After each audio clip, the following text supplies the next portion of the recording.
अरे भाई, क्या हाल है। स्वागत है आपका हमारे दिमाग घुमा देने वाले मूवी में, जहां दिन में सब कुछ नॉर्मल लगता है लेकिन रात होते ही सब कुछ हिला देने वाला हो जाता है। आज हम लाए हैं आपके लिए इटली की हॉरर फिल्म द वेल। हमारी कहानी की हीरोइन लिसा 2 साल से ज्यादा समय से पेंटिंग्स की मरम्मत कर रही है। एक दिन उसे एक खास काम मिलता है, एक 500 साल पुरानी रहस्यमयी पेंटिंग को सुधारने का। ये पेंटिंग एक ड्यूक की है और वो चाहता है कि इसे 2 हफ्तों में तैयार कर दिया जाए। लिसा इस ऑफर को मना नहीं कर पाती और उसी दिन निकल पड़ती है, लेकिन सफर में उसे मिलती है एक टीम, इकोलॉजिस्ट्स की टीम, जो उसके डेस्टिनेशन की ओर ही जा रही होती है। आखिरकार पहुंचती है उस ऐतिहासिक किले में जो 1000 साल पुराना है। वहाँ उसकी मुलाकात होती है मार्कस बक से, जो कहता है कि वह बस एक किले का मालिक है। जब लिसा पेंटिंग देखती है तो वो हैरान रह जाती है। पूरी पेंटिंग काली पड़ चुकी है और उस पर कुछ भी साफ साफ नजर नहीं आता। एमा बताता है कि कुछ महीने पहले किले में आग लगी थी और पेंटिंग बुरी तरह से स्मोक से काली हो गई। लिसा को पता चलता है कि इससे पहले भी कई आर्टिस्ट इसे ठीक करने की कोशिश कर चुके हैं, लेकिन सब नाकाम रहे। मालकिन एमा लिसा को समझाती है कि पेंटिंग बहुत जरूरी है, क्योंकि इसे 2 हफ्ते बाद नीलामी में जाना है। अगर ये सही नहीं हुई तो भारी नुकसान होगा। लिसा, जो थोड़ी कंफ्यूज है, आखिरकार इस प्रोजेक्ट को स्वीकार करती है। जैसे ही लिसा काम शुरू करती है, उसे पेंटिंग पर जमी हुई काले धूल हटाने में कुछ सफलता मिलती है, लेकिन तभी उसे बाहर से किसी के गाने की आवाज आती है। वो बाहर जाकर देखती है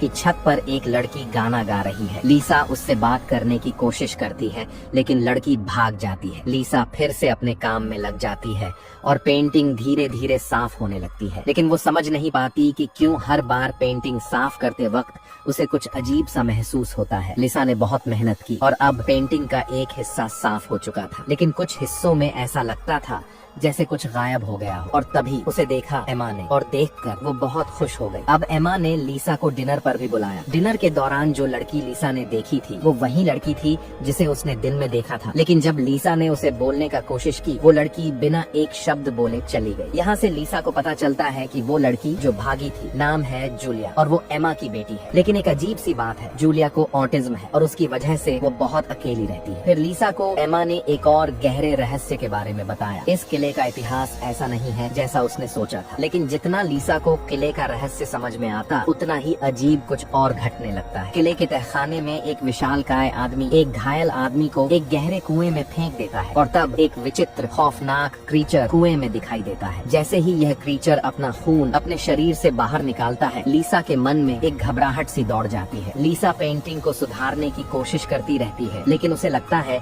जैसे कोई उसे देख रहा हो। एक दिन जब वो पेंटिंग को साफ कर रही थी, अचानक एक चीख सुनाई देती है और उसके हाथ में खून लग जाता है। वो समझ नहीं पाती कि ये क्या था। लिसा को एक पल लगता है कि सब कुछ सपना था, लेकिन जब वो आंखें खोलती है तो एक और डरावना सच सामने आता है। और जैसे ही लिसा उठती है, जूलिया एक अजीब सी चेतावनी देती है। अब लिसा को और भी डर लगने लगता है, क्योंकि उसे लगता है कि इस किले में कुछ तो गड़बड़ है। लेकिन जब जूलिया ने उसे एक और रहस्य बताया तो लिसा को यकीन ही नहीं हुआ। जूलिया किले के बारे में और बातें बताती है और लिसा के माथे पर पसीना आ जाता है। लेकिन तब जो हुआ वो और भी अजीब था। एक दिन लिसा ने सोचा था कि उसे अब एक आराम की जरूरत है, लेकिन जब वो बाथरूम में जाती है तो वो जो देखती है वो किसी भी इंसान के होश उड़ा सकता है। एक खौफनाक मंजर, एक मरा हुआ आदमी बाथटब में पड़ा होता है। अब लिसा के पास कोई रास्ता नहीं था, सब कुछ बेहद डरावना हो चुका था, लेकिन फिर भी एम्मा ने उसे काम खत्म करने को कहा। अब उसे 2 हफ्ते में सब कुछ ठीक करना था, नहीं तो उसे बहुत बड़ा जुर्माना भरना पड़ता। तो लिसा जैसे जैसे पेंटिंग की सफाई कर रही थी, पेंटिंग में छिपे एक और गहरे रहस्य का पर्दा उठता जा रहा था। अब साफ होने लगी थी वो डरावनी तस्वीर, जिसमें एक बंधा हुआ खौफनाक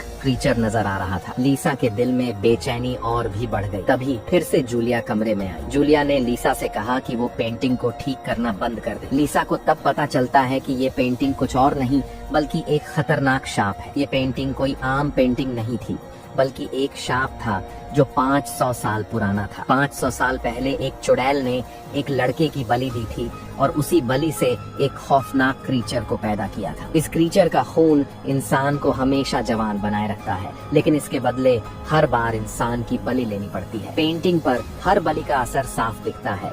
धीरे धीरे पेंटिंग पर गंदगी जमा होती जाती है और फिर ये शाप उस समय तक खत्म नहीं होता जब तक पेंटिंग पूरी तरह से गंदगी से भर न जाए। जूलिया ने बताया कि अगर इस गंदगी को लाल चांद के रात को साफ नहीं किया गया तो क्रीचर फिर से पैदा हो जाएगा और सभी को मार डालेगा। लीसा को तो ये सब कुछ बस एक पुरानी कहानी लगने लगी और उसने जूलिया को समझाया कि ये सिर्फ एक कहानी है, लेकिन जूलिया उसे छोड़ने को तैयार नहीं थी और लीसा को यकीन दिलाने के लिए उसे खुद उस किले के तहखाने में ले जाना पड़ा। अब लीसा थोड़ा सा शक करने लगी, लेकिन फिर भी वो आधे यकीन के साथ जूलिया के साथ किले के तहखाने में चली गई। तहखाने में उसने देखा एक विशालकाय आदमी एक लोहे की बाल्टी लिए जा रहा था। उसने देखा कि ये आदमी एक महिला को, जिसे वह पहले कार में देख चुका था, उस महिला को एक खौफनाक कुएं में फेंक रहा था। लिसा ने उस आदमी को धक्का देकर बेहोश कर दिया और उस महिला को बचाया, लेकिन जैसे ही लिसा ने उस महिला को बाहर निकाला वह हुआ जो उसने कभी सोचा भी नहीं था। मार्कस, जो किले का मालिक था, वो सामने आया और उसने उस महिला को मार डाला। अब लिसा के पास कोई रास्ता नहीं था। उसे फिर से पेंटिंग को ठीक करने के लिए कहा गया। लिसा ने सोचा था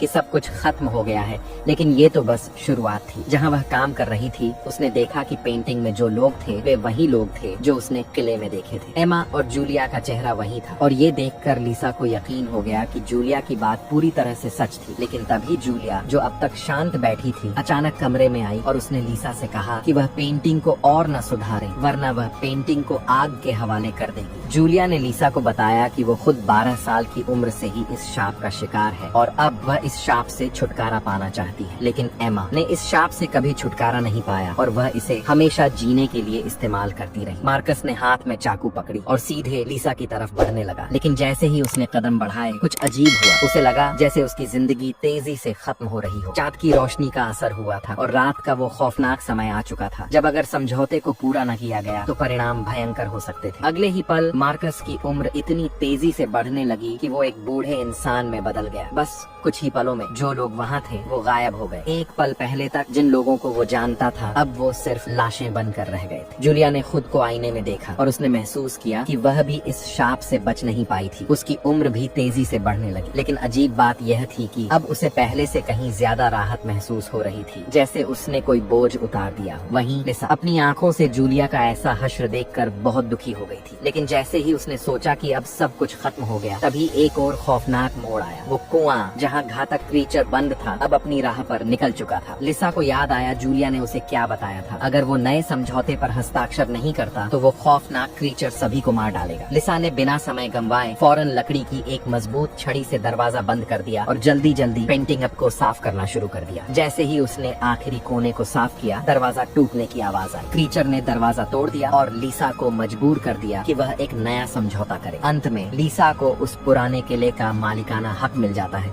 लेकिन क्या वो उस क्रीचर के गुलाम बनकर रह जाएगी? नहीं, उसे तो इस खौफनाक स्थिति से बाहर निकलना था। उसने इस घातक राक्षस के बारे में इटली के प्रधानमंत्री को बताने का फैसला किया। प्रधानमंत्री ने किले के नीचे एक लैब बना ली और क्रीचर के खून से एक दवाइयां बनाने की प्रक्रिया शुरू कर दी जो उम्र बढ़ने के असर को रोक सके। अब सोचिए ये पूरी कहानी क्या बताती है। पैसे की दौड़ में तो इंसान क्रीचर से भी घिनौनी चीजों का शिकार हो जाता है।